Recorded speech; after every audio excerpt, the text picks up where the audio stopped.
Me lo digas, está. Sí, xa te pillamos. É lista como un macho. Todo cabeza.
La fraternidad.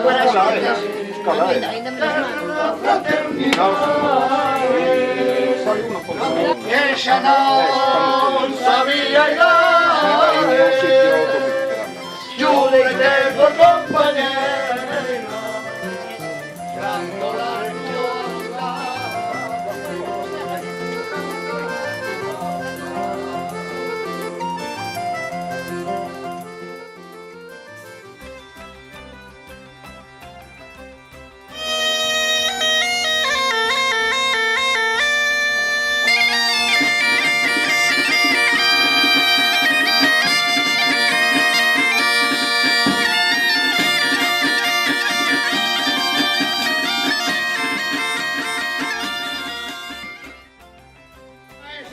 Pero vámonos. No, que pasa, me cago. Mira, que están ali porfiando un por outro, as moscas ali. Ya, primeiro, arrogando, mira, vamos fazer unha cousa.